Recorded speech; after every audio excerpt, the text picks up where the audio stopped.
presentarla. Sí, Matías, gracias. Y la charla que sigue, como ayer mencionó Ignacio Díaz Martínez, se diferencia un poco en su actuación porque tiene la forma de conversación entre la doctora Claudia Montalvo y el doctor Rodrigo Tomassini. Claudia Montalvo es bióloga, doctora en ciencias naturales, perdón, investigadora y docente en el Departamento de Geología de la Universidad Nacional de La Pampa y se ha dedicado al estudio de la tafonomía de vertebrados de terciario y cuaternario de Argentina y de otros países, además de haber realizado numerosos estudios de actuotafonomía que, como me sugirió Ina, van a ser muy, muy importantes a la hora de interpretar los hallazgos de los fósiles de Darwin. Y Rodrigo Tomassini es geólogo de la Universidad Nacional del Sur, es investigador del CONICET y docente en el Departamento de Geología de la Universidad Nacional del Sur en Bahía Blanca. Y él también se dedica principalmente al estudio de tafonomía de vertebrados y aspectos relacionados y bioestratigrafía, y con un particular enfoque en la fauna pleistocénica del área pampeana. Y hizo la tesis en numerosos yacimientos de la costa cercana a Punta Alta y de niveles, siempre Ina me sugirió esto, de niveles y que podrían ser similares a lo que estudió Darwin durante su viaje, así que va a ser re interesante. Y la doctora Montalvo y el doctor Tomassini discutirán, bueno, sí, de las principales contribuciones de Darwin al conocimiento de la tafonomía de la fauna argentina. Bueno, yo le agradezco mucho por participar y, bueno, les dejo la palabra. Bueno, empiezo. Gracias, Paolo, gracias, Matías, gracias, Ignacio, porque bueno, esto arrancó hace poquito tiempo y yo le tengo que agradecer particularmente a Ignacio que me ha hecho partícipe de su proyecto, de su idea, primero en una de las clases y después con esta idea de esta reunión tafonómica. Y bueno, en esta oportunidad decidimos hacerlo conjuntamente con Claudia, porque nos parecía que era una buena manera de mostrar lo que nos pasaba habitualmente a nosotros, que hace unos 15 años más o menos que estamos trabajando en estos sitios, y cada vez que agarrábamos algún paper, alguna anotación o trabajo de Darwin, se generaba este tipo de conversación, este tipo de discusión sobre lo que veía Darwin o interpretaba Darwin desde el punto de vista que nosotros considerábamos tafonómico y cómo eso repercutía de alguna manera o nos ayudaba en lo que estábamos haciendo nosotros. Así que, bueno, nos pareció que era una buena oportunidad como para comentarles cuáles son nuestras charlas o nuestras discusiones al respecto. Bueno, yo también quería de alguna manera agradecer esta invitación, obviamente, que bueno, nos permite también mostrar un poco lo que nosotros venimos haciendo en un área en la cual Darwin estuvo trabajando, y bueno, y discutir un poco acerca de la validez o no de determinadas observaciones y de qué manera algunas observaciones que hizo Darwin en 1830 y pico, nosotros pudimos comprobarlas o nosotros pudimos discutir o pensar que, digamos, esas observaciones no eran tan válidas o cambiaron respecto a lo que había dicho Darwin. Bueno, les agradezco entonces de nuevo la invitación y espero que podamos cumplir con el anhelo que tenían los organizadores con respecto a esta cuestión. Bueno, lo primero que nos preguntamos, en realidad, cuando intentamos analizar el paso de Darwin, digamos, por las la región de las Pampas en particular, nosotros lo que vamos a analizar es su paso por el área de Bahía Blanca, es qué observaciones tafonómicas, aun cuando en ese momento el concepto no existía, hizo Darwin. Bueno, por supuesto, todo lo que dio previamente Herminio nos están ayudando de una manera gigante a poder explicar y a poder ver las cuestiones que nosotros pretendíamos mostrar ahora. La pregunta principal es, bueno, ¿qué es la tafonomía? Como dijo Herminio, el término tafonomía, que se refiere a las leyes del enterramiento, fue acuñado por Efremov, que era un paleontólogo y novelista ruso, y que en el año 1940 publicó en inglés su trabajo en el cual centra el análisis de qué es para él la tafonomía, que la define como el estudio de la transición de los restos orgánicos desde la biosfera a la litósfera. Es interesante esta cuestión de la publicación de Efremov, porque si bien había habido previamente algunos trabajos a nivel internacional, sobre todo de algunos autores alemanes o norteamericanos que ya analizaban problemas tafonómicos, en realidad a partir de este trabajo de Efremov, como que empezó a organizarse el problema tafonómico. Por supuesto, él lo considera como una rama de la paleontología. Pásame la otra. Rodrigo. Bueno, y actualmente, y nosotros compartimos esta definición de Fernández López, el objetivo de la tafonomía es estudiar y explicar los procesos de fosilización sobre, tanto para la formación de sitios fosilíferos, todos los mecanismos que actúan produciendo y modificando el registro fósil, y lo que se hace para ello es analizar las diferentes características que presentan los restos fósiles, los elementos, digamos, en forma individual y en su conjunto. Para eso nosotros tenemos en cuenta ciertas cuestiones que son considerar qué es una característica tafonómica o un atributo tafonómico, que es cualquier modificación que se produce sobre la entidad tafonómica. En particular a nosotros nos interesan los huesos porque trabajamos sobre vertebrados, y entonces lo que tratamos de observar es en particular qué marcas, qué señales tiene, que modifican la superficie, en principio, digamos, y que muchas veces se meten adentro de la estructura ósea, de modo tal que lo que después buscamos es y tratar de interpretar qué produjo ese atributo y qué proceso está involucrado en su formación. En este caso, nosotros lo que tenemos marcado es distintos atributos presentes en huesos que fueron carroñados por hienas. Entonces lo que vemos en las primeras fotos son perforaciones y surcos, y en las fotos de más abajo ya son marcas de los dientes.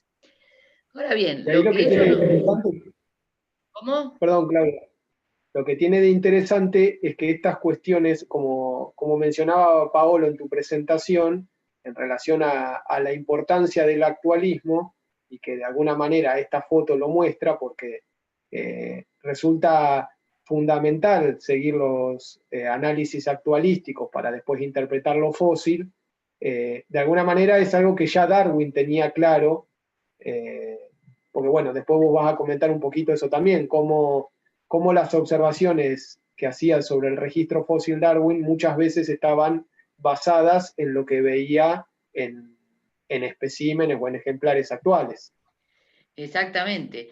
Bueno, por eso, bueno, yo soy una, digamos, partidaria de que cualquier trabajo actualístico que uno haga en la medida de lo posible, y sobre todo para evaluaciones del Cenozoico tardío, digamos, cuando los grupos de vertebrados no son tan distintos de lo que podían ser, estar en el registro fósil más para atrás, digamos, para el Mesozoico, para el Paleozoico.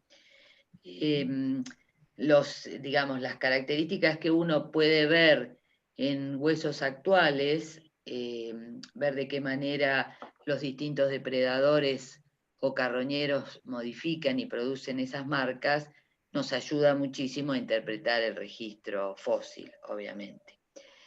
Bueno, lo que venía diciendo entonces que esas características o atributos, no, volvé atrás, Rodrigo, nos permiten primero tratar de identificar cuáles pueden ser los agentes tafonómicos. Y en ese sentido es lo que yo decía recién, que cuanto más cerca estamos de la actualidad, con más fiabilidad, digamos, vamos a llegar a saber cuál puede ser realmente el productor de esa característica.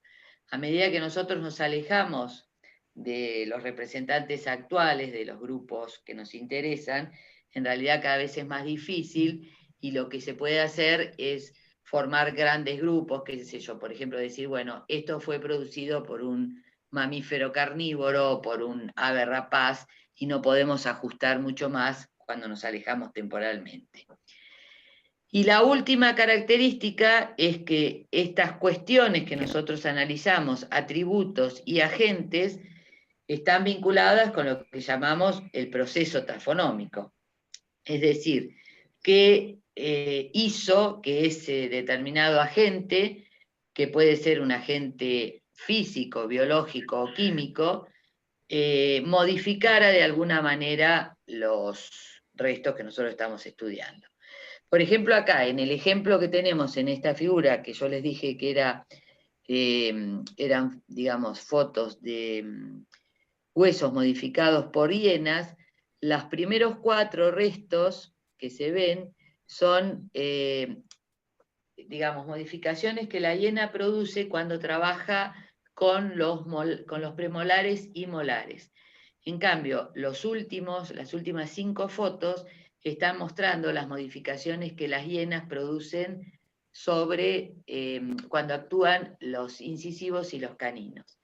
Eso muestra claramente que el análisis de las modificaciones que producen las hienas actuales han servido a los paleontólogos españoles y africanos que trabajan en cubiles de hiena en interpretar este tipo de restos. O sea que es interesante esta cuestión actualística.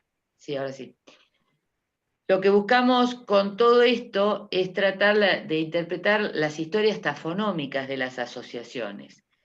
En general, en muchas oportunidades nosotros vemos que los papers analizan a lo mejor un determinado atributo tafonómico y lo explican y lo intentan, digamos, intentan su interpretación, pero en realidad todo se enriquece más si nosotros hacemos un análisis de las asociaciones en su conjunto y tratamos de interpretar lo que le ocurrió a todos los restos, que de hecho, considerada de esa manera, las asociaciones pueden ser evaluadas o pueden servir de base, digamos, con mucha más fidelidad para hacer estudios paleoecológicos o paleoambientales.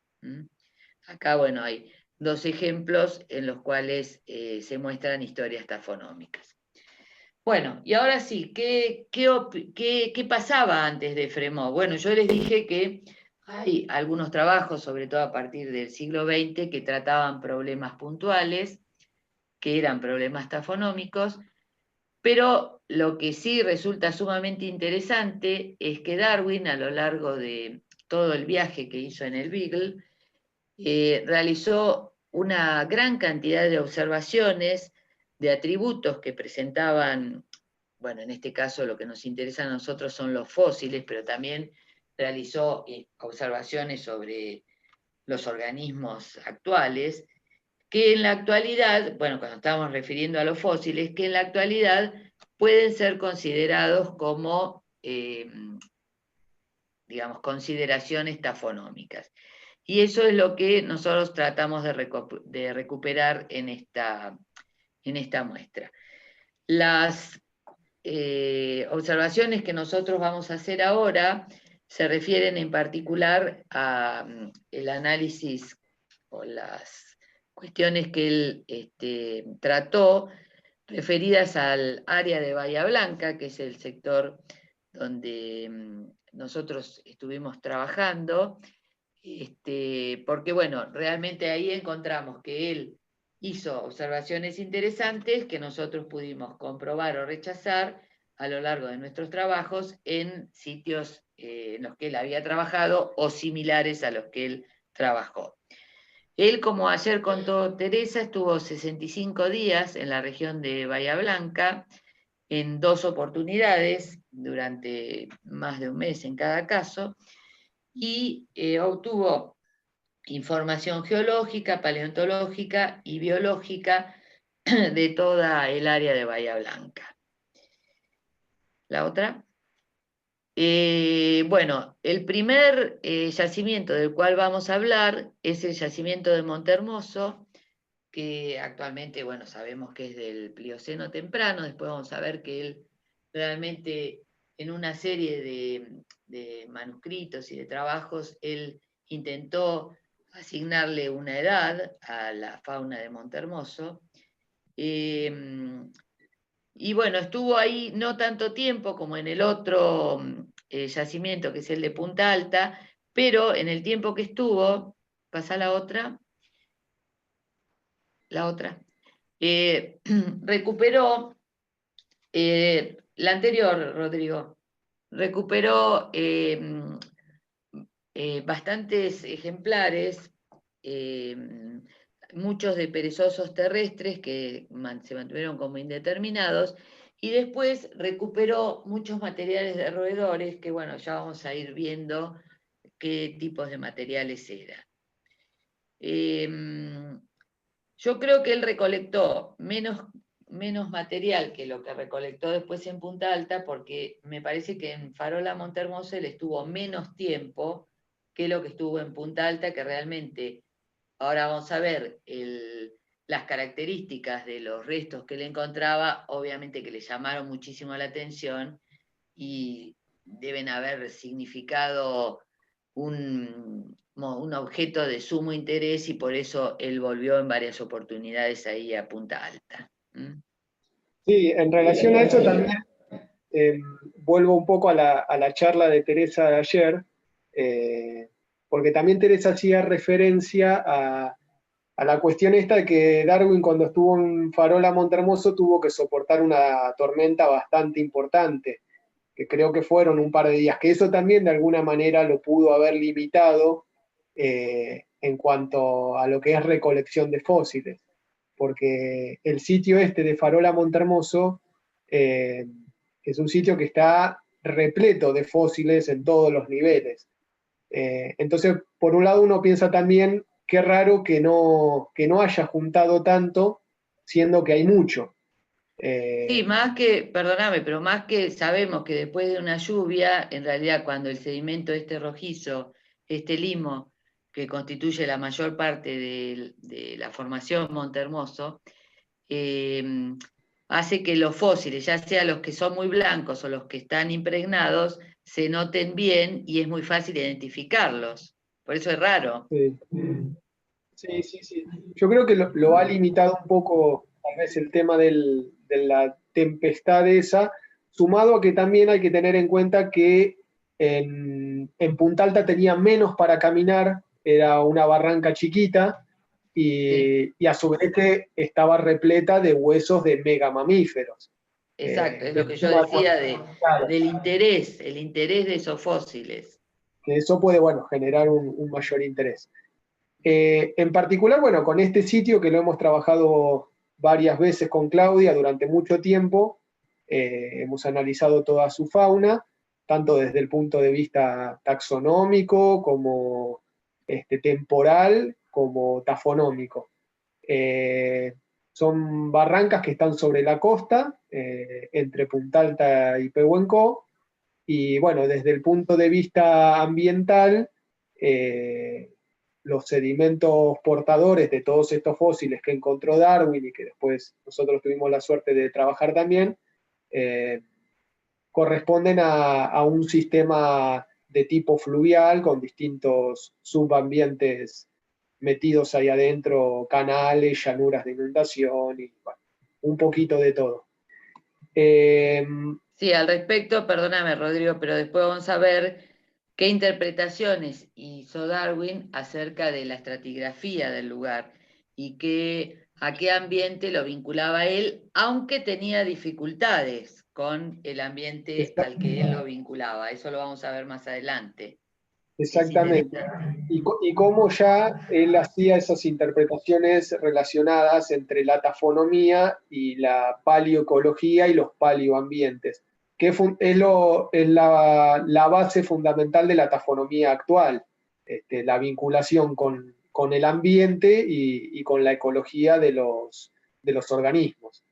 Pero bueno, de acá, de alguna forma vamos viendo ya en distintas anotaciones y párrafos de sus trabajos, cómo de alguna manera empieza a analizar cuestiones que son las que actualmente se consideran como parte de los estudios tafonómicos. Entre ellas, la cantidad de restos que uno puede recuperar.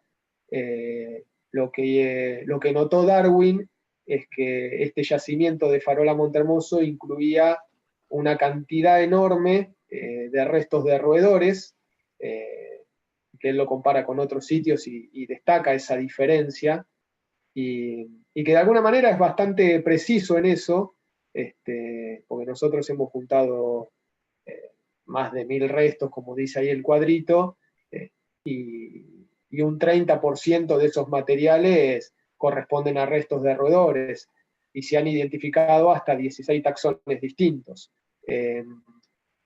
Sí, igual sí. nos llamaba la atención, y que lo comentábamos con Rodrigo, el hecho de que en ese yacimiento es muy común la presencia de un notungulado pequeño, un egetoterino, se llama Pedotherium typicum y Pedotherium bonaerense, que realmente uno va caminando y siempre encuentra algún fragmento de maxilar o de mandíbula. Yo lo que le decía a Rodrigo es que a lo mejor por las características de los dientes ipsodontes, como las de todos los cabiomorfos que hay en Farola Montehermoso, a lo mejor él pudo haber pensado que eran también roedores. Igual yo no he leído que él o que hubiera levantado materiales, ni hay ningún dibujo, ni nada que muestre eso, pero realmente es algo que nos llamó la atención, que habiendo tanto de esos ejemplares, él no haya encontrado. Sí. Y eso da pie también a lo que decía Sergio ayer en su charla en relación a los notungulados, que es un grupo que no se conocía en ese momento. Claro. Por eso también Darwin confundía los restos de Toxodon con restos de algo parecido a un roedor también. Así que puede ir por ese lado. Nosotros lo que marcamos acá en esa figura con los rectángulos rojos son los restos que se vinculan a los materiales que encontró Darwin. Él hace referencia a restos de Ctenomis, que son los tucotucos actuales. En realidad, lo que estaba encontrando son restos de Actenomis, que es un pariente lejano de los tucotucos actuales. Encontró materiales que vinculó con las maras actuales, que en realidad posiblemente sean restos de este roedor que vemos acá, que es Prodolicotis, que también está vinculado de alguna manera a las maras actuales, y después hizo referencia a restos de hidroquéridos, que son los carpinchos, y bueno, y en eso estaba bastante acertado porque hay carpinchos fósiles en este yacimiento. Esta imagen muestra un listado en donde se puede ver toda la diversidad taxonómica que incluye el yacimiento de Farola Montehermoso, y en rojo hemos destacado la gran abundancia que hay de taxones de roedores, demostrando de alguna manera que Darwin estaba en lo cierto en notar esa abundancia de materiales. Sí, acá hay una cuestión que también resulta interesante con respecto al listado ese, que es el listado, que es un poco el resumen que con el que nosotros trabajamos, en realidad también incluye un montón de trabajo de investigadores paleontólogos previos que habían estado en el yacimiento antes que estuvieras vos, Rodrigo, trabajando, y de manera tal que, bueno, cada taxón o cada resto se pudo ser identificado, porque en algunos casos los restos son que representan a una determinada taxón, a una especie o a un género, en realidad son escasos, pero bueno, que forman parte de este listado, pero digamos, su posibilidad de hallazgo tampoco es que sea tan común, ¿eh? A lo que voy, que parecen muchísimos taxones, pero son el resultado de mucho tiempo de campaña y de distintos investigadores que trabajaron en Farola Montermoso. Es que hay que tener en cuenta que la riqueza esa del yacimiento que destacó Darwin fue lo que llevó en su momento a Ameghino, como comentaba Claro. Teresa, a este yacimiento, y a partir de Ameghino hubo una continuidad casi total en el tiempo de investigadores que han ido, y bueno, y eso da lugar a este listado.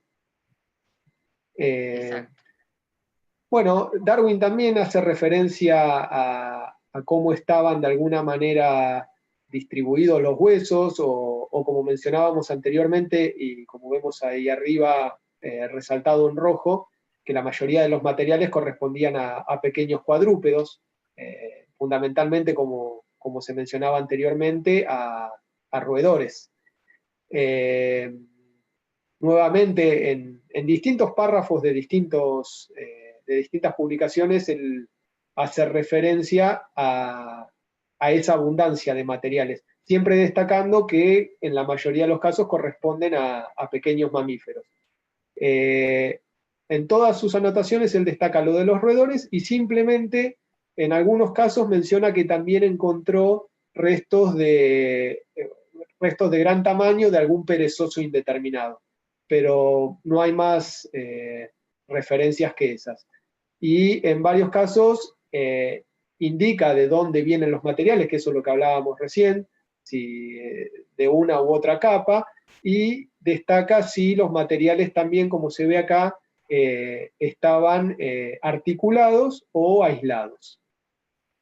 Que, bueno, de alguna manera las imágenes estas que tenemos acá abajo representan esa diversidad taxonómica de la que hablábamos, con una abundancia bastante marcada de roedores, tanto en cantidad de restos como en cantidad de taxones, y en menor medida algunos otros pequeños mamíferos como los notungulados, del tipo Paedotherium, algunos dacipódidos, y después restos de mayor tamaño como otros notungulados de tipo mesotéridos o toxodóntidos, y los perezosos, representados acá por algunos huesos de las extremidades, y placas de gliptodontes.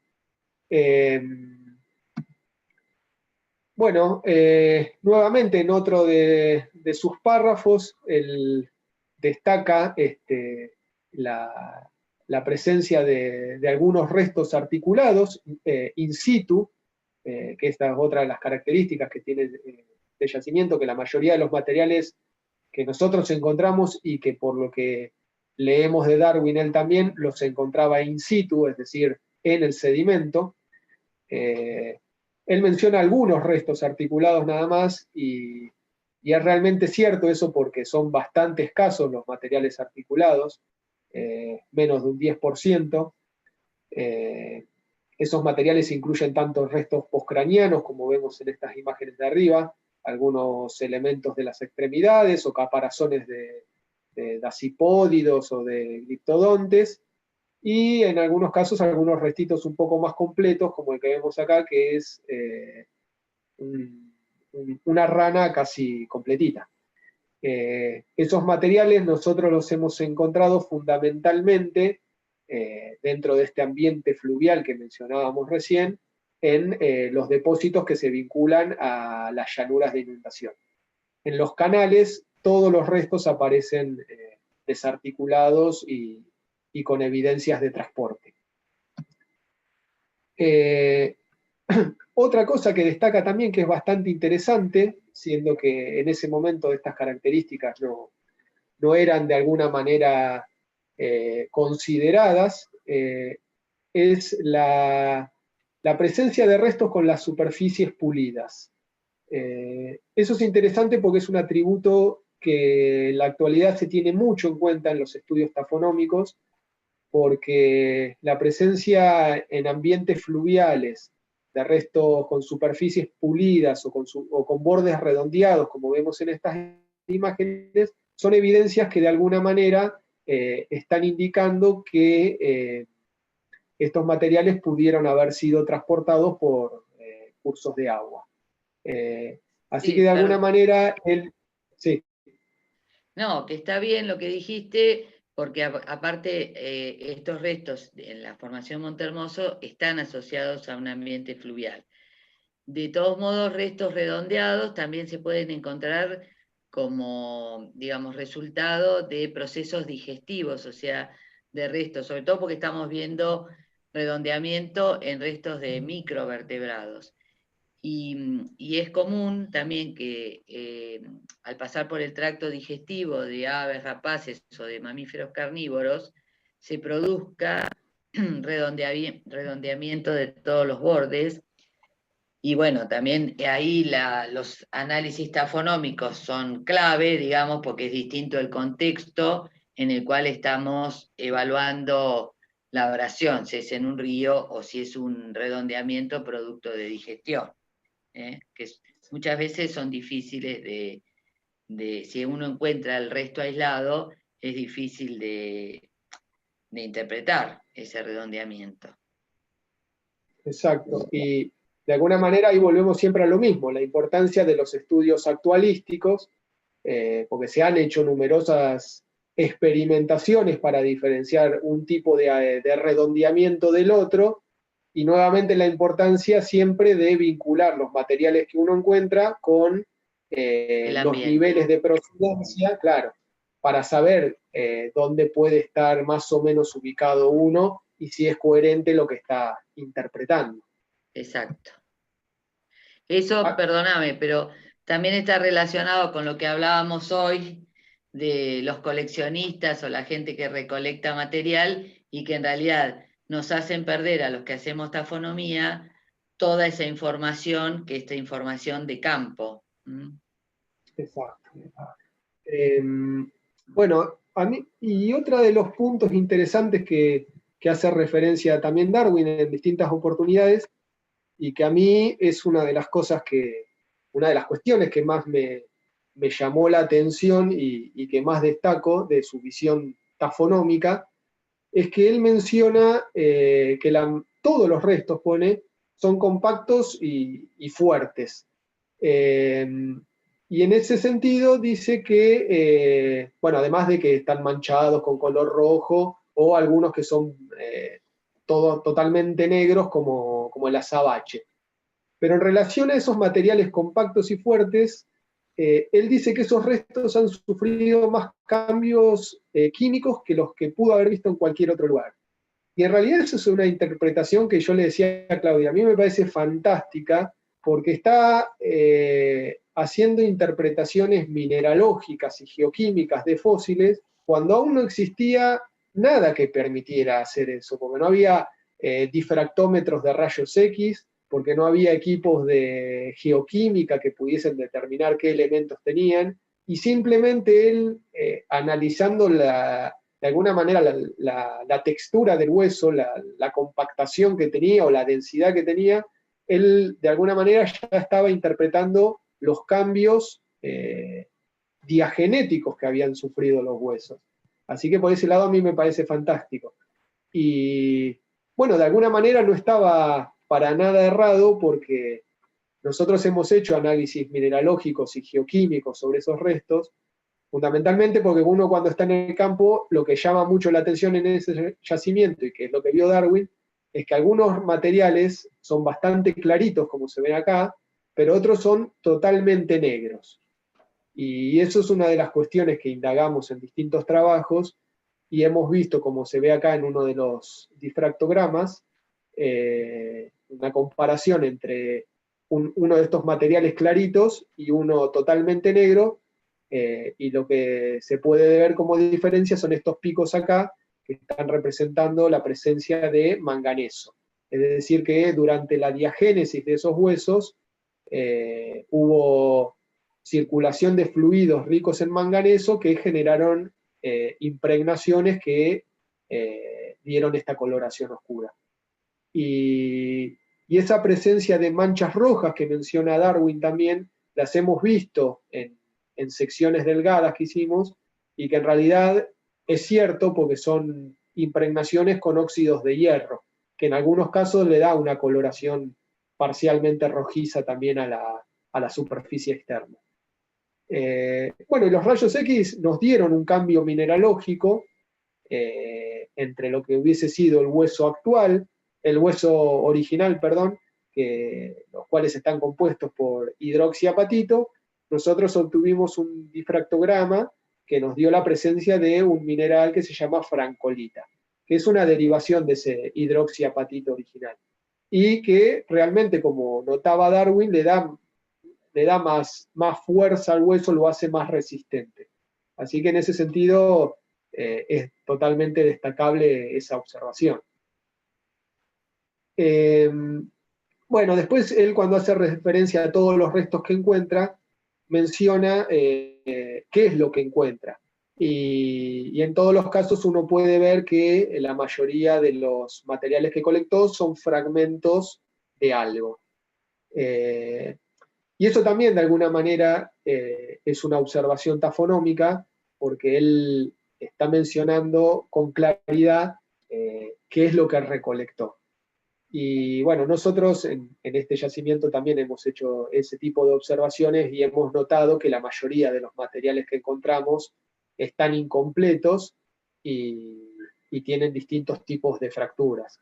En general, como se ven en estas imágenes, los materiales de los vertebrados más pequeños son los que más afectados están por fracturas, y los que hemos encontrado completos suelen corresponder a taxones de mayor tamaño. El tipo de fractura obviamente también varía de acuerdo a la densidad que tengan los diferentes elementos esqueléticos. Los dientes, las falanges y los metápodos, que son los más densos, suelen aparecer enteros, mientras que las vértebras y las costillas, que son bastante más frágiles, usualmente aparecen incompletas.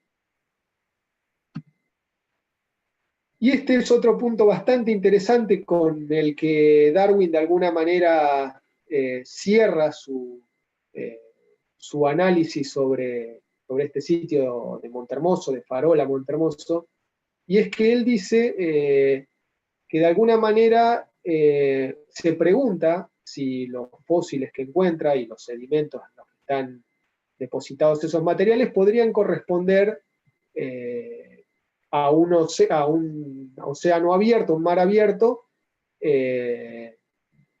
con una profundidad de aproximadamente unos 300 metros, dice. Y plantea que en realidad es bastante dudoso eso, porque de alguna forma, si fuese así, las carcasas o los esqueletos que él encontraba de esos roedores, que en muchos casos estaban articulados, no podrían llegar a esa profundidad en ese estado. Entonces lo que plantea él, que es lo que vemos en la parte final de este párrafo, es que en realidad probablemente esos roedores la mayoría de los que él colectó, así como estos otros cuadrúpedos que a veces observaba, deberían haber vivido en las cercanías de un río. Fíjense cómo ahí hace nuevamente la vinculación entre un taxón y su ambiente, y que deberían haber sido transportados hacia algún área cercana a este mar. Todo esto teniendo en cuenta que en realidad, como el sitio de Farola Montermoso se encuentra actualmente pegado al mar, él interpretaba que en ese momento pasado esa zona todavía estaba vinculada al mar. Con estudios posteriores se supo y se sabe actualmente que en realidad para ese momento, que es el Plioceno temprano, hace aproximadamente unos 5 millones de años, el mar estaba mucho más lejos. Así que no había ninguna vinculación realmente con un mar abierto, y que fue lo que él realmente logró determinar, y lo más importante es que lo hace en relación o en base a los atributos tafonómicos de los materiales, porque él interpreta eso, que en base a determinado grado de articulación, los materiales no pudieron haber sido transportados largas distancias. Y Sí, que bueno, te hago una aclaración que es interesante, que desde el punto de vista de esa interpretación que hacía Darwin, estaba bastante influenciado por la observación que él había hecho con respecto a la Sierra de la Ventana, que él ya la interpretó como de origen marino. Entonces pensaba que había, digamos, que ese mar que él imaginó ahí, por supuesto, sin tener en cuenta los problemas temporales que esto implica, pero él pensó que también lo de Farola Montehermoso podía estar relacionado con aquello de Ventana y ser, digamos, parte de un mar, que bueno, después se ve que no fue, pero hay una interpretación estratigráfica a nivel más regional de él. ¿Mm? exactamente. Y no estaba para nada equivocado, porque en realidad los trabajos sedimentológicos que se hicieron después en esta localidad reafirmaron que, como decíamos al principio, que se trata de depósitos de tipo fluvial. Y de alguna manera, bueno, la imagen que se ve acá abajo, esta especie de reconstrucción de cómo se incorporan los huesos a un ambiente fluvial, eh, muestra de alguna manera cómo es esperable encontrar los restos articulados en este tipo de ambientes. Que también es interesantísimo cómo lo interpretó Darwin y lo acertado que estaba para las herramientas que tenía en ese momento. Bueno, este estudio que hicimos nosotros en relación a la taxonomía y tafonomía de este sitio, lo que nos permitió fue reconocer dos tipos de contextos tafonómicos diferentes, o dos tipos de modos tafonómicos diferentes, que nosotros denominamos el de llanura de inundación por un lado y el de canal por el otro, modo tafonómico de canal. Para eso, como fuimos mostrando en las diapositivas anteriores, como también de alguna manera fue haciendo Darwin, aunque no con el detalle de ir comparando nivel a nivel, nosotros pudimos ver que en los depósitos de llanura de inundación y los depósitos de canal se diferenciaban de acuerdo a los distintos atributos tafonómicos como meteorización, abrasión, rotura y bioerosión que presentan los restos. Y entonces, de alguna manera, eso lo que nos permitió fue reconstruir la historia tafonómica de este yacimiento. De la manera que Claudia explicaba en las diapositivas anteriores, es decir, teniendo en cuenta cuáles son las modificaciones que mostraban los restos, interpretando qué agentes pudieron haber generado esas modificaciones y mediante qué tipo de procesos. Que, vuelvo a la diapositiva anterior, fue lo que hizo Darwin en su momento al interpretar que Farola Montehermoso no podía corresponder a un mar abierto. ¿Por qué? Porque los restos articulados de esa manera no podían haber sido transportados semejantes distancias. Así que lo que fuimos notando nosotros es eso, que las observaciones que hacía Darwin en este sitio eran muy claras y que de alguna manera daban pie o avalaban lo que nosotros también estábamos viendo. Bueno, el otro yacimiento que fue paradigmático, digamos, para Darwin fue el yacimiento de Punta Alta, que está ubicado, bueno, más cerca, digamos, de la ciudad de Bahía Blanca, y como dijimos hoy, al que Darwin fue en varias oportunidades. Este sitio paleontológico, bueno, ahí abajo vemos una foto del sitio tal como se preservaba antes de que se construyera ahí la base naval, porque justo en ese sector se hicieron un montón de construcciones, de manera tal que digamos, el yacimiento original se perdió. Como bueno, ayer Teresa contó bastante acerca de la historia en particular de ese sitio. Este sitio es paradigmático porque, en primer lugar, ahí Darwin encontró una cantidad muy grande de elementos esqueléticos de megamamíferos que, por supuesto, le llamaron muchísimo la atención y que, bueno, sirvieron de base para cuestiones que él después desarrolló en todos sus trabajos. Por ejemplo, en vincular de alguna manera las placas de gliptodontes que él encontraba con los armadillos actuales que había comido ahí con los gauchos de la zona, como contó ayer Teresa, y de algún modo él con eso empezó a vincular formas extintas con las formas actuales. Lo mismo pasó con los perezosos que encontró, entre los que había megaterios, y él de algún modo ya los relacionaba con los perezosos actuales. Y por supuesto también, como ya comentaron, los casos de algunos roedores como los cávidos extintos y actuales. Y una cuestión que para él fue... ¿Cómo? Lo de los perezosos también es interesante porque no hay perezosos en la actualidad acá, como sabemos. Claro. O sea que él venía con la idea de los perezosos de otro lado también. Exacto. Que eso también es interesante, porque no solo se quedaba con lo que tenía acá, lo fósil o lo actual, sino también con las observaciones que traía de otro lado. Exactamente. Y bueno, y un poco con lo que también hablaba ayer Sergio, en el sentido de que él no llegó, digamos, con un nulo conocimiento de cuestiones de la naturaleza del lugar donde iba a recorrer. Se supone que, o se entiende que él tenía una noción bastante acabada de cuestiones biológicas y paleontológicas hasta donde había en ese momento. Bueno, la otra cuestión que es interesante en este lugar es que los restos fósiles, óseos, digamos, se encontraban asociados a fósiles de moluscos, que en ese caso sí eran iguales a los moluscos que existen actualmente en el lugar, y que era algo que a él también le llamaba la atención y que después fue importante como para ubicar temporalmente a este yacimiento. La otra.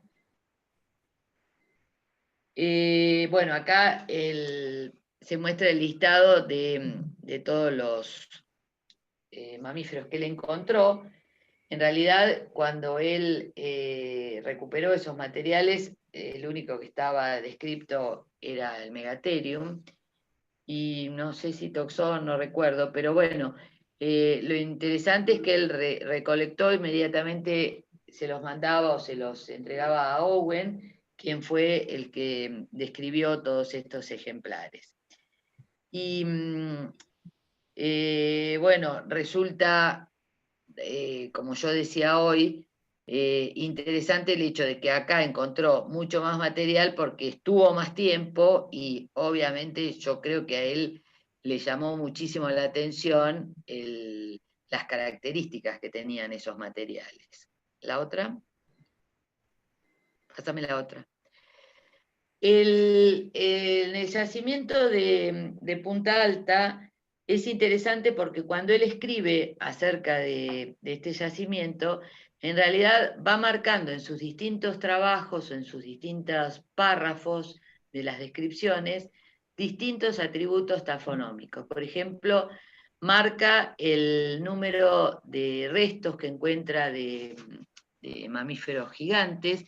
De algún modo está interpretando la cantidad de especímenes e incluso marca el tamaño que tenía el sitio paleontológico, o sea que de algún modo está dando la característica o el atributo de densidad de restos óseos, que es una característica que habitualmente se toma en el campo, cuando uno está trabajando con asociaciones fósiles. La otra cuestión que es interesante es que él remarcó el tema de las masas corporales de los ejemplares que estaba analizando, que es otra característica, porque hay sitios en los cuales hay representantes que, digamos, tienen distintas masas corporales, mientras que hay otros sitios en los cuales exclusivamente, por ejemplo, tenemos micromamíferos o exclusivamente mamíferos grandes. Entonces, esas cuestiones también constituyen un atributo tafonómico de interés. Y lo otro, que ya un poco también lo habíamos marcado para la formación Montehermoso, o sea, el yacimiento de Farola Montehermoso, es la observación, en primer lugar, acerca de la determinación taxonómica, que aún cuando él no les daba nombre, él veía las diferencias entre las distintas especies que fue recolectando, y después las características de que encontraba restos en su posición anatómica natural, por ejemplo, una patita o la columna vertebral, que es interesante porque de algún modo está marcando el atributo de grado de desarticulación o de articulación. Y otra característica es que vinculó que el hecho de encontrar elementos esqueléticos articulados o en su posición anatómica original, le indicaban a él que los restos habían sido enterrados cuando todavía estaban con piel y ligamentos, o sea, cuando todavía estaban frescos. O sea que también está marcando de algún modo el momento en que se produce para esos restos el enterramiento. ¿La otra?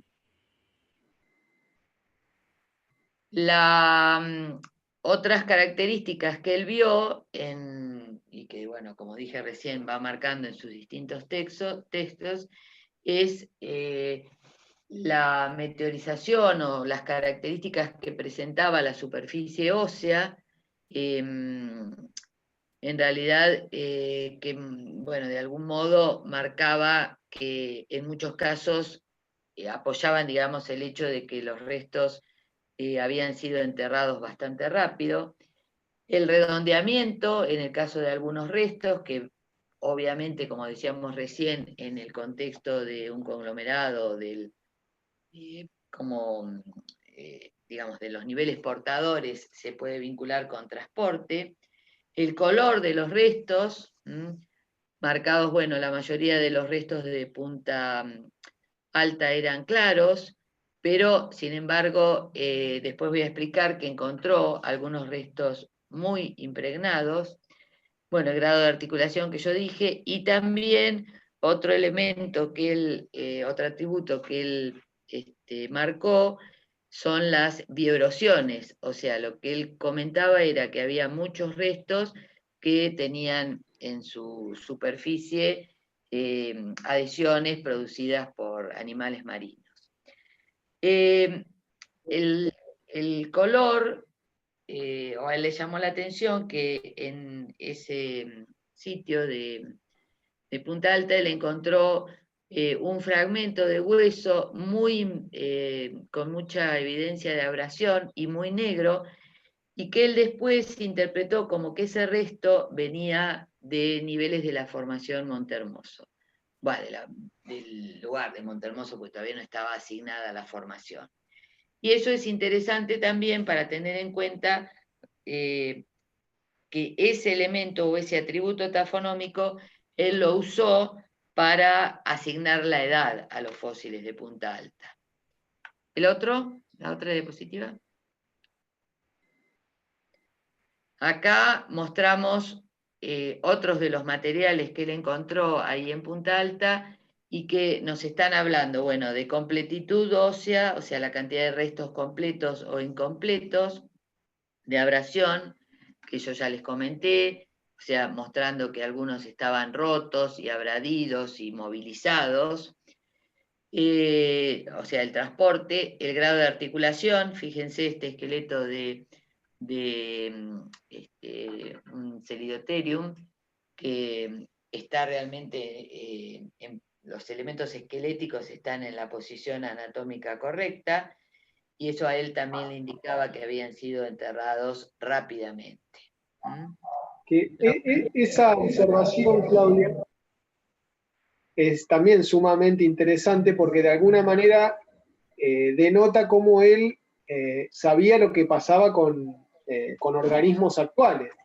Porque el hecho de decir que por estar articulados se enterraron con ligamentos, con piel, con pelos, es interpretar que fue un enterramiento rápido, y eso no queda otra que hacerse la idea, en realidad, que él sabía que en los actuales, para que se enterraran articulados, tenía que haber un enterramiento rápido.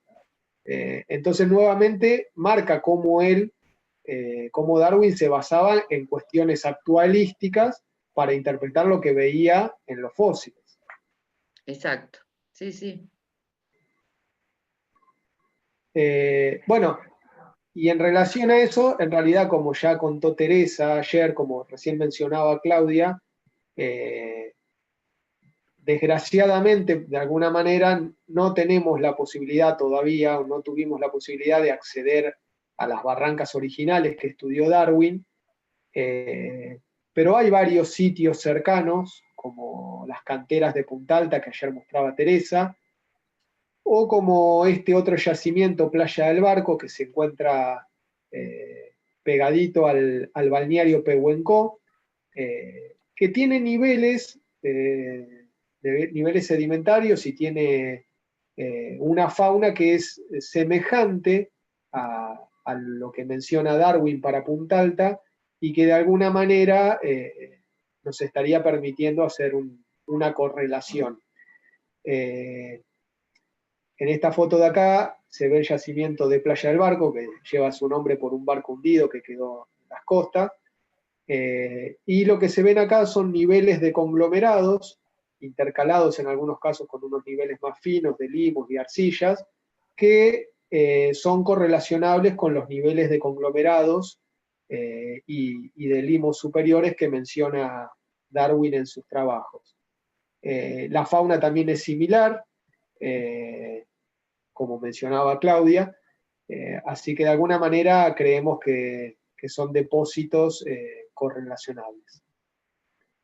Acá también hicimos algunos trabajos tanto taxonómicos como tafonómicos. En ese sitio diferenciamos dos niveles fosilíferos, uno constituido por unos conglomerados bastante gruesos, con características claramente similares a las que menciona Darwin para Punta Alta, y algunos niveles más finos, de arenas limosas o limos. Y en los dos casos son muy ricos desde el punto de vista fosilífero. Este es el listado taxonómico que tenemos hecho para este sitio Playa del Barco, y como vemos la mayoría, no la mayoría, pero muchos de los taxones que menciona Darwin en Punta Alta, nosotros lo tenemos representados en este sitio también, excepto Milodon darwini, pero bueno, tampoco no se extraña demasiado porque es un taxón bastante escaso en general, así que no lo consideramos como una diferencia importante. Pero sí hemos recuperado restos de gliptodontes, de Celidotherium, Toxodon, Macrauchenia y Equus. Evaluamos distintos atributos tafonómicos para esta asociación, como articulación, meteorización, grado de completitud y tipo de fracturas presentes en los huesos, abrasión y cambios en la coloración que pueden estar en algunos casos vinculados a impregnaciones. Es interesante porque de alguna manera todos estos atributos que estamos mostrando en esta diapositiva son los que Claudia mostraba en las imágenes anteriores que se podían interpretar de las observaciones que había hecho Darwin.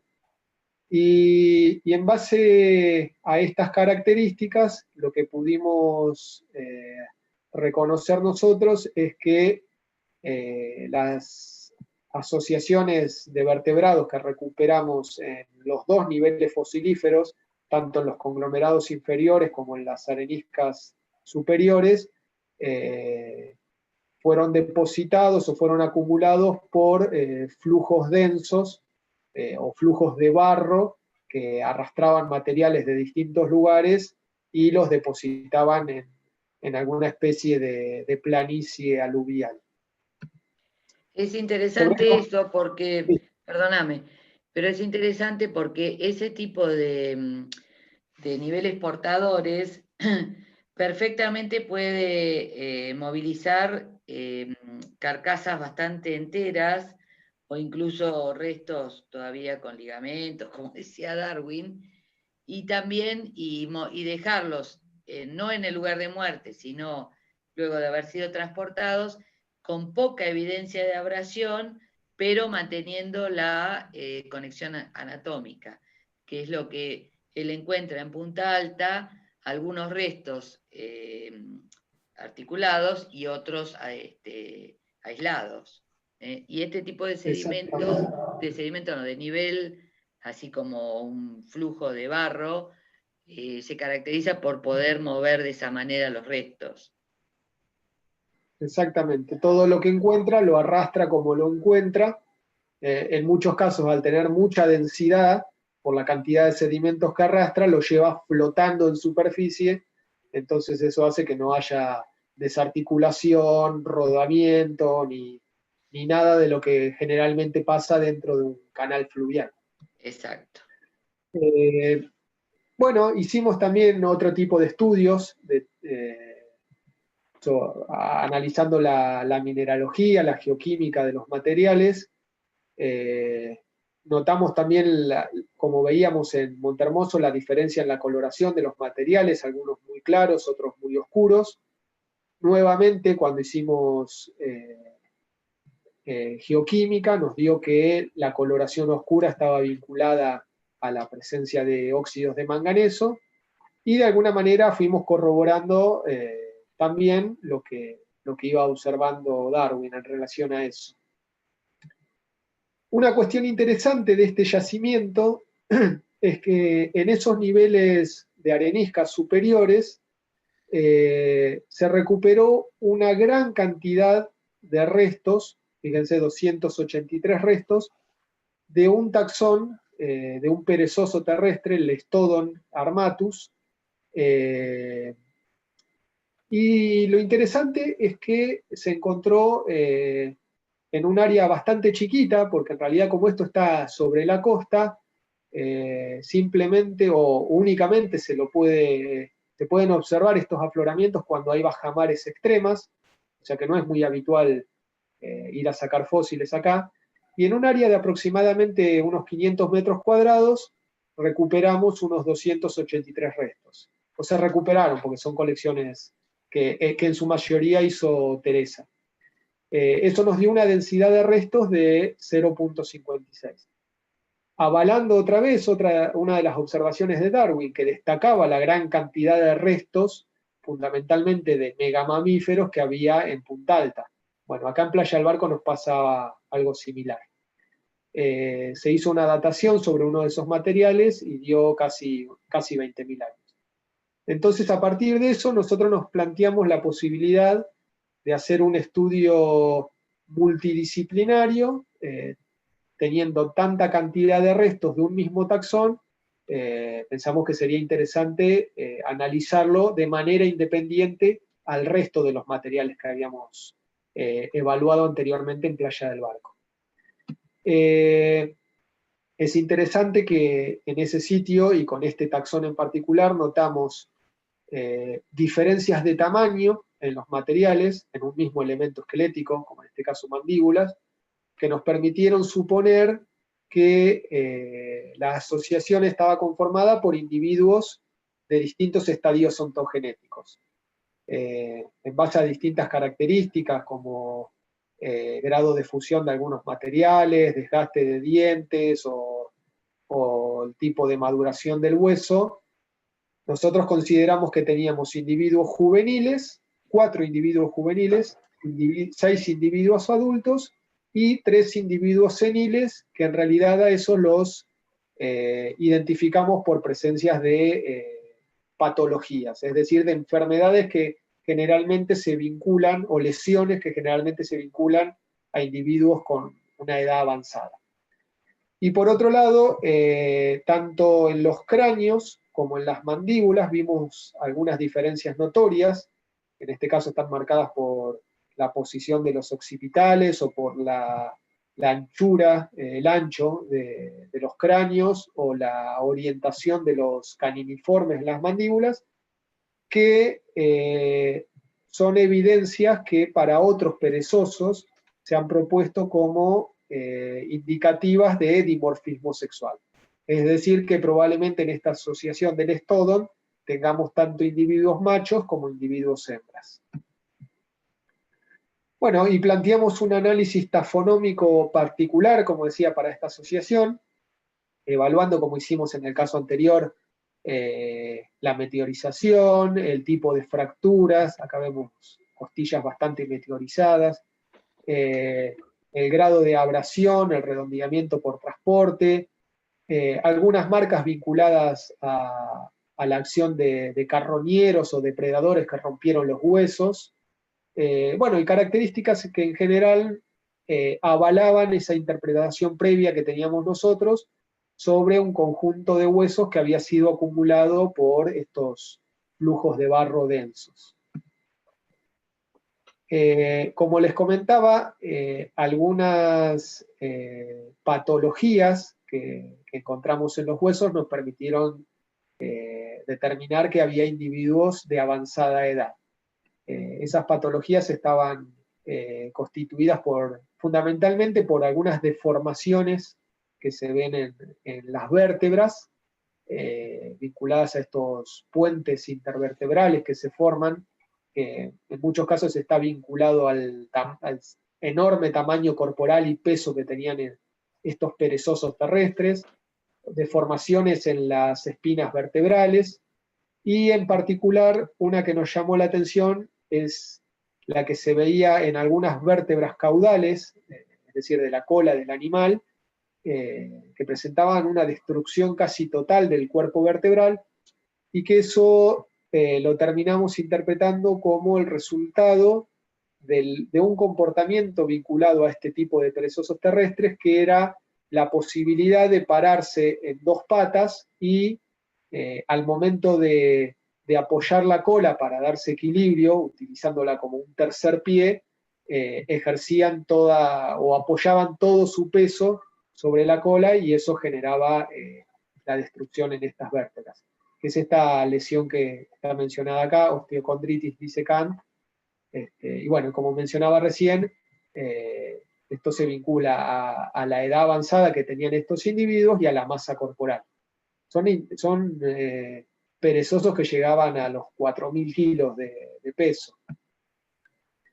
Hicimos algunos cortes histológicos también, sabiendo que teníamos, o intuyendo que teníamos distintos tipos de individuos con distintos estadios ontogenéticos, y las secciones delgadas, es decir, nos mostraban que la microestructura ósea del hueso variaba de acuerdo a la edad del organismo, y lo hacía de una manera bastante coherente a las diferencias que nosotros veíamos en los huesos desde el punto de vista macroscópico.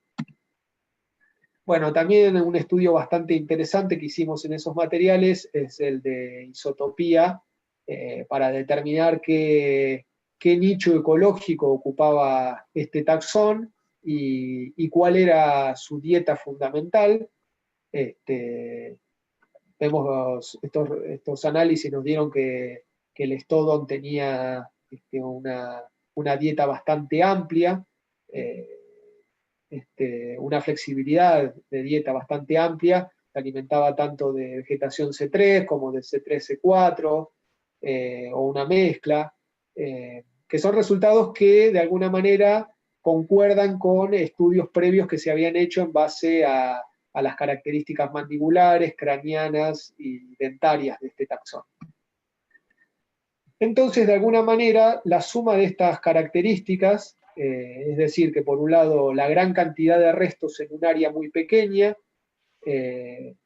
todos ellos correspondientes a un único taxón, que es Lestodon armatus, con diferentes estadios ontogenéticos, estos materiales, es decir, como decíamos, juveniles, adultos y seniles, y posiblemente de diferentes sexos, sumado a todos los atributos tafonómicos que observamos en los restos, nos daría la posibilidad de interpretar que esta acumulación se formó a partir de un único evento de mortalidad catastrófica que afectó a todos esos organismos, y que no fue de tipo selectivo.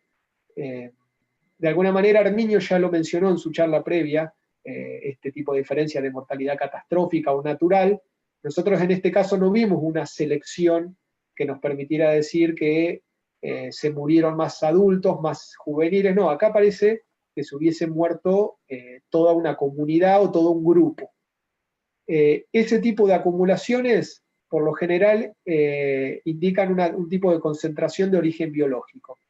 Y lo que permiten considerar es que ese taxón que forma ese tipo de acumulaciones tenía algún tipo de comportamiento social. Y es en base a eso que nosotros interpretamos que este taxón Lestodon habría tenido, al menos por momentos, hábitos gregarios, y que habría formado rebaños o manadas de tipo intergeneracionales, con machos, con hembras y con crías de distintas generaciones. Es bastante interesante porque de alguna manera también los materiales del Lestodon comparten muchas de las características de los materiales que describió Darwin en Punta Alta para Celidoterio. Así que en algún caso también esas observaciones nos vinieron bastante bien a nosotros. Perdón, y quedan 5 minutos. Sí, Bueno, ya, sí, ya terminamos. Yo me voy a referir un poquito acá a lo que hablábamos hoy de el uso que hizo Darwin con respecto a la tafonomía y a la estratigrafía como para ubicar temporalmente estos dos yacimientos del área de Bahía Blanca.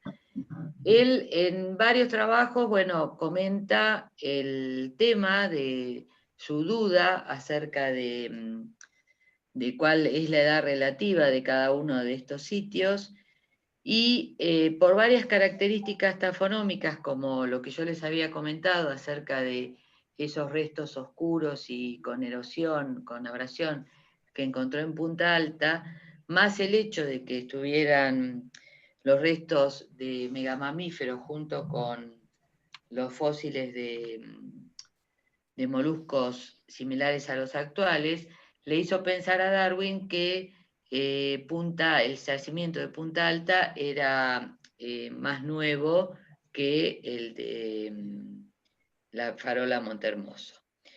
O sea que él utilizó de alguna manera las consideraciones tafonómicas para llegar a esas conclusiones. Pasa la otra. La otra. Rodrigo. Ahí. Sí, tarda un poquito. Ah, no, pensé que vos no te dabas cuenta. Esto es lo que decía recién de la situación esta de que la información tafonómica fue importante como para ubicar temporalmente, sobre todo al yacimiento de Punta Alta, y, digamos, poder plantear que este era más moderno que el yacimiento de Montehermoso. En varios de sus trabajos él plantea eso y da elementos, digamos, en cuanto a la litología, la extensión de los yacimientos, la composición taxonómica, pero en realidad él seguramente, como no tenía claridad acerca de las cuestiones taxonómicas, utilizó estos elementos, como esto de haber encontrado esos restos con abrasión y que no pertenecían claramente a la misma asociación, le permitió plantear que, bueno, que Punta Alta era más moderno. La otra. Y estaba en lo cierto también, porque eso es otra cosa que nosotros hemos observado en Punta Alta, perdón, en Playa del Barco. En Playa del Barco también aparecen restos que no son propios de esos depósitos. Estos flujos densos que mencionábamos hoy tienen la capacidad no solo de transportar todo lo que encuentran a su paso, sino de arrancar terreno, por decirlo de alguna manera, por el cual se van movilizando. Y eso que pasó en el Pleistoceno, en realidad, ese tipo de flujos se movilizaba sobre un sustrato que es del Plioceno, o sea, que es de lo que hay en Farola Montehermoso. Y en Playa del Barco hay fósiles que son característicos de Farola Montehermoso mezclados con toda esta megafauna del Pleistoceno. O sea que eso que notó Darwin, esa mezcla temporal que había en Punta Alta, es lo que también se ve en Playa del Barco, y estaba en lo correcto en pensar que lo de Punta Alta tenía que ser más moderno que lo de Montehermoso, porque estaba incluyendo cosas movilizadas de algo más antiguo. Claro, de sedimentos infrayacentes, digamos. Exacto. Bien, bien. Bueno, si uno analiza tipos de, digamos, de metodología de trabajo tafonómico actual, digamos, ¿qué buscamos los que hacemos tafonomía o qué atributos buscamos como para poder analizar una asociación? Bueno, hay montones de características que uno puede analizar. Nosotros tomamos este listado que da Fernández López en un trabajo del año 2000, un compendio de sus ideas, y en el cual nosotros marcamos con color rojo cuáles de estas características nosotros encontramos que Darwin observó. O sea que fíjense que hay un montón de características de las que nosotros ahora estamos buscando cuando analizamos una asociación, que él ya observó sin saber obviamente que estaba realizando consideraciones tafonómicas. La otra.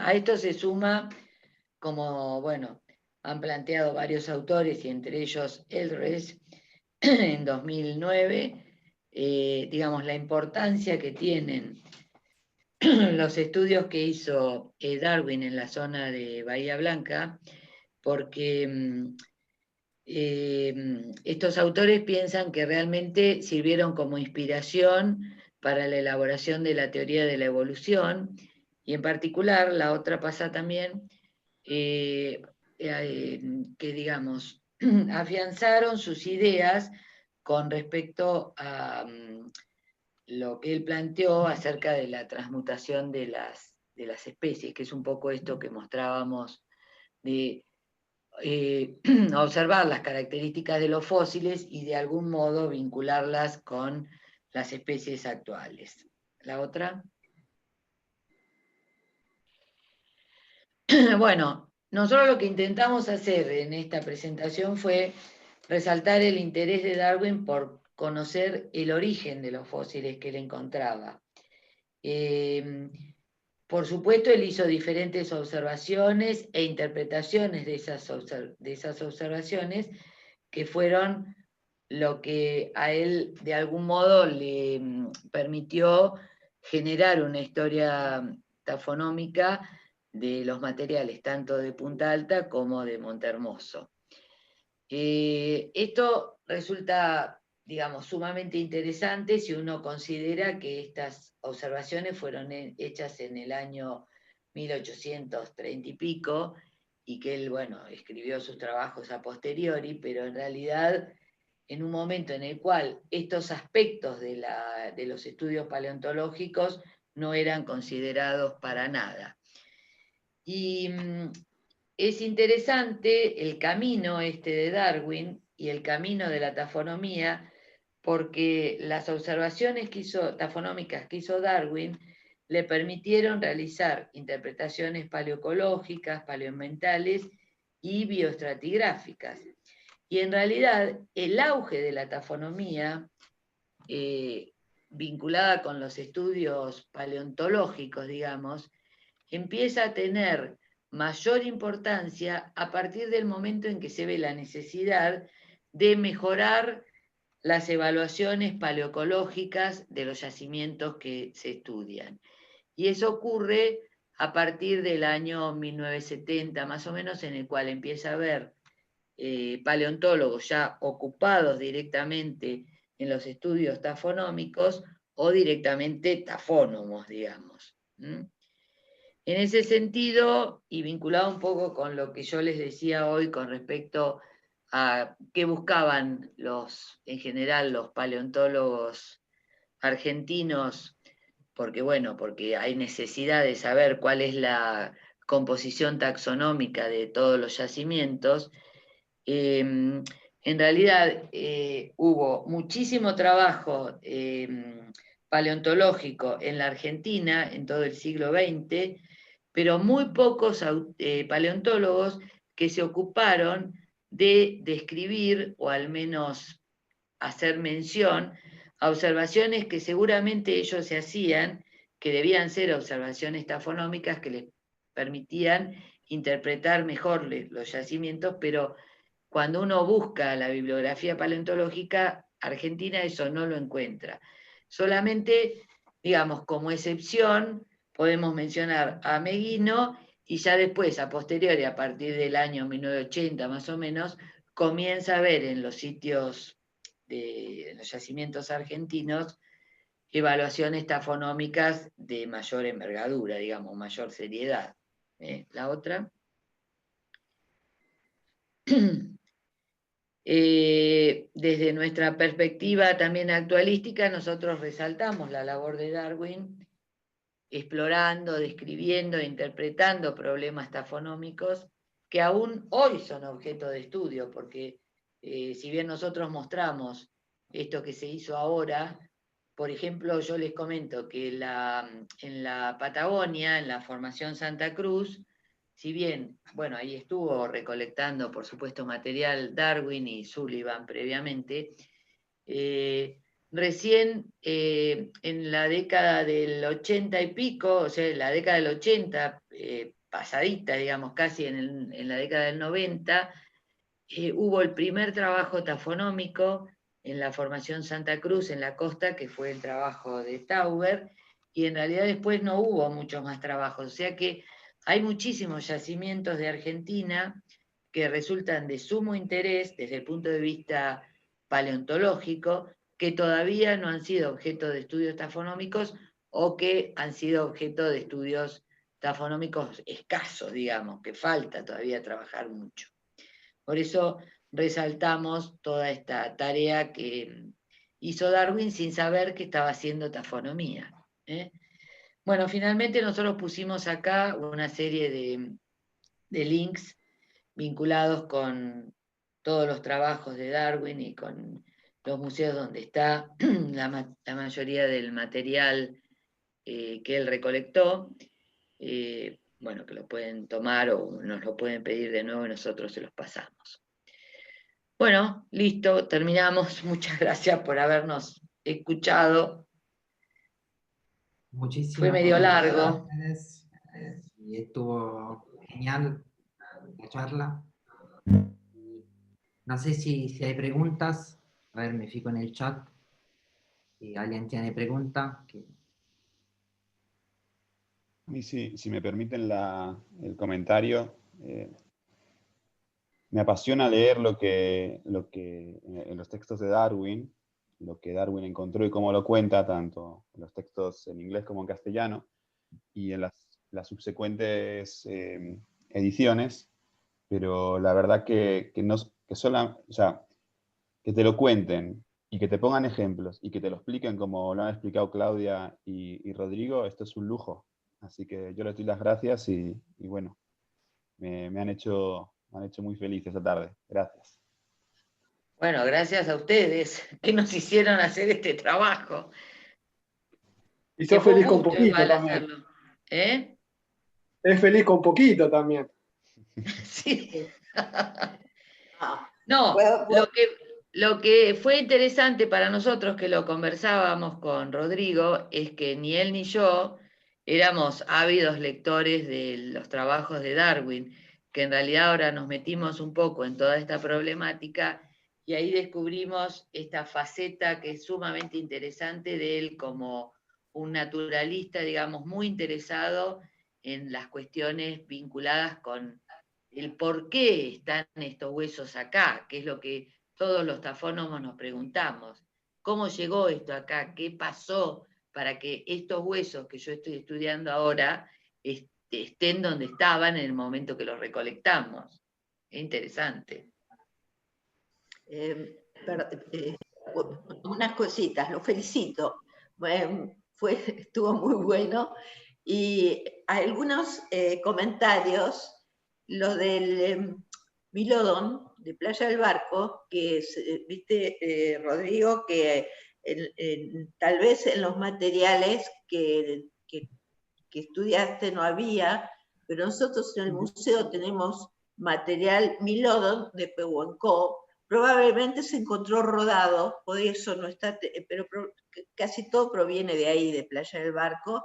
Tenemos un astrágalo y creo que hay una mandíbula de Milodon. Después, sobre Farola Montermoso, ¿por qué Darwin juntó poquito? Como bien dijiste vos, Rodrigo, la primera vez que fue, caminó un poco y después se murió, vio plantas, se ve esa primera vez, se murió de hambre y de frío. Y el día, es decir, eso fueron el 2 de octubre, del 2 al 4 de octubre, pero ya cuando salía Big y se volvía a Montevideo, el 19 de octubre, se detuvo Firroy frente a Farola para poner la marca esa que no había podido hacer la vez anterior, y baja Darwin, y ahí cuenta que encuentra los fósiles. Están un ratito solamente para hacer una pila de rocas, para decir que no tuvo tiempo, y si consideramos que el sedimento, ese limo es bastante duro para extraer los fósiles, no pudo sacar mucho, ¿no? Bueno, era ese comentario que... Está bien, bueno, un poco era lo que nosotros Sí. dijimos, que en realidad el tiempo en que él estuvo es obvio que era muy poquito, porque si no, uno que ha recorrido el lugar, sabemos que él debería haber encontrado mucho más material, bueno, sin duda. Porque después cuando va a Meguino y está un rato, dice que es impresionante los fósiles que hay. Claro, exactamente. Claro. Meguino comenta que en ese sitio va pateando los fósiles, básicamente, dice. Sí, sí. Y una pregunta de los Lestodon, me encantó lo de los Lestodon. Eso de la cola, del Lestodon, ¿eran los viejitos los que se apoyaban en la cola? Porque normalmente hacen estudios biomecánicos de por lo menos los megaterios, no apoyan la cola. Entonces, eso que ustedes encontraron, yo digo que era que ya los Lestodonas ancianitos se apoyaban en la cola como un bastón. En realidad hay una cuestión que es muy difícil diferenciar, al menos con los materiales que teníamos ahí disponibles, cuál era anciano y cuál era adulto. Es probable que los adultos y los ancianos tengan el mismo comportamiento, como se ha interpretado para otros perezosos, de que se pararan en dos patas. Pero esas lesiones que estaban vistas en algunos ejemplares pueden ser tanto de ejemplares muy viejos como de ejemplares ya adultos también. Porque en realidad los ejemplares adultos, al igual que los más viejos, ya tienen masas corporales cercanas a los 4.000 kilos. O sea que tranquilamente pueden sufrir las mismas lesiones que sufrían los más viejos. Claro, pero por eso mi duda es, apoyaban la cola. Es una interpretación que se hizo para ese tipo de lesión. Eso. Claro, claro. Ese estudio participó de este trabajo y es un estudio previo que hizo un colega brasilero, Jorge Ferigolo. Y él interpretó para algunos perezosos, creo que de Brasil fundamentalmente, por ahí Herminio puede acotar algo, este tipo de comportamiento. Tener la capacidad de ponerse en dos patas y para darse equilibrio apoyar la cola al piso. No está hablando de caminar, sino solamente de ponerse en dos patas, probablemente tal vez para alimentarse de algo, pero utilizarían la cola como una especie de tercer pie, de tercera pata como apoyo. Estabilizador, sería un estabilizador. Claro. Que eso Igual, no perdóname. lo vemos. No, lo que te decía que ese problema en el centro vertebral en realidad se da solamente en las vértebras caudales, que es otro elemento a favor de eso. Claro, pero con nosotros cuando vemos las huellas no vemos marcas de cola. Claro, ¿no? Claro, Lo que por pasa eso es que digo, no debía caminar con, claro. probablemente no estaba vinculado a la locomoción, sino solamente a la posibilidad de pararse y, no sé, tal vez agarrar algo de una rama o algo. Bueno, no había ramas. Herminio, no sé si vos sabés algo más al respecto de lo que planteó Ferigolo. Sí, Ferigolo tiene hecho una interpretación basada por las colas, por alteraciones patológicas en las colas relacionadas, vinculadas a estabilización. Pero Fernando, que conocen, Fernando Barbosa, Sí. de IVP, de Instituto Virtual de Paleontología, Fernando han demostrado que en realidad hay alteraciones en todos los tipos de vértebras de los huesos acá en Brasil. Claro. No, Por eso, Sí, Rodrigo. depende el tipo de vértebra y depende el tipo de alteración en qué vértebra es la interpretación que hace de cuál es la enfermedad o la lesión. Sí.